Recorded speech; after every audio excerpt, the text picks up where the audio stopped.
Now, it is one of the great sites of ancient antiquity, little visited by foreigners and generally overlooked by Western historians. Persepolis was the capital of ancient Persia some 2,500 years ago. For the first time, some of its treasures are being loaned to the British Museum, as our arts correspondent Nicholas Glass reports. The ancient Persian capital of Persepolis, and on a sweltering public holiday swarming with young Iranians, there's a curiosity in Iran about their pre-Islamic history. To share that curiosity, a small corner of the British Museum has been quietly transformed in the last few months. For the first time in living memory, an exhibition has been prepared about ancient Persia. It's called Forgotten Empire, and for many Western eyes it will come as something of a revelation. The gold will entrance, as it always does, but more significantly, what this exhibition sets out to do is to lift the Persians from historical obscurity. Some 500 years before Christ, theirs was the first empire to rule the world, from Greece and Egypt in the west to India and China in the east.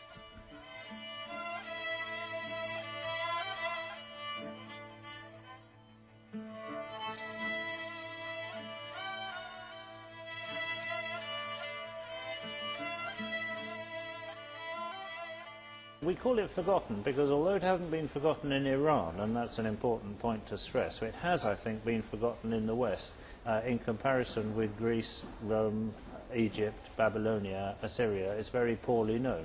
Why? And, well, it's a very good question. I think partly because of the fairly hostile press that Iran has, or ancient Persia has received over the centuries. We see Persia largely through the eyes of Greek historians. And Greece was at war with Persia, so their accounts on the whole are not very complimentary. John Curtis was our guide in Persepolis earlier this year. To negotiate loans for this exhibition, he's been to Iran 4 times.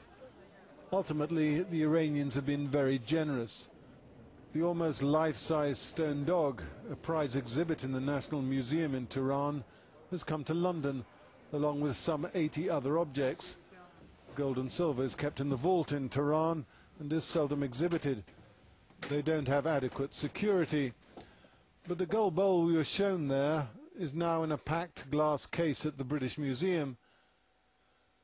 And so too a spectacular gold dagger, its hilt decorated with lions' heads.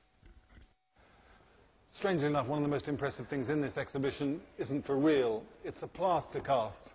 It's one of the friezes from Persepolis, and it was made by a British Museum expedition in 1892. 113 lucky years later, it's finally been brought out of storage for exhibition. Here's the plaster cast, dramatically lit, and here's the original frieze at Persepolis. John Curtis maintains it's lost much of its definition through erosion over the last century. And the Iranian curatorial team flew over to London to help with the show. Here a bronze stand from Persepolis, made up of 3 lions, is unpacked. It may well have been used for incense burning. We spoke to the chief curator before she left Tehran. Like John Curtis, she studied the ancient Persians for 30 years. For me, because, it's a long time that I'm working, and then when I see that everybody is interested in this, I feel really satisfied. I'm satisfied with that. What do you think about lending to the British Museum particularly? Well, British Museum is one of the museums that we have a long relation with. So I feel happy. That's very nice. This is very nice. A few objects were too heavy or too precious to loan. To be blunt, those that have travelled look better exhibited here. Control lighting rather than daylight. For the British Museum there was one last-minute anxiety, the surprise election in June of a new president allegedly unsympathetic to the West.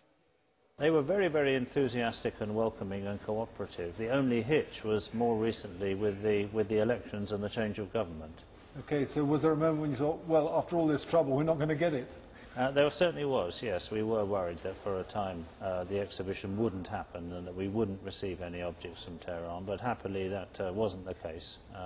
Everybody decided to go ahead with the exhibition. We've now got the full support of the new government, and the objects have come, and I think it's a wonderful show.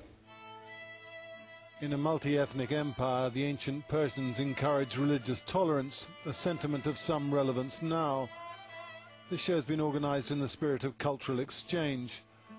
This is the tomb of Cyrus the Great, founder of the Persian Empire. The British Museum owns the Cyrus cylinder, an object much revered in Iran. The Babylonian text refers to the ruler's religious tolerance. The plan is to loan the cylinder to the Iranians. Nicholas Glass reporting.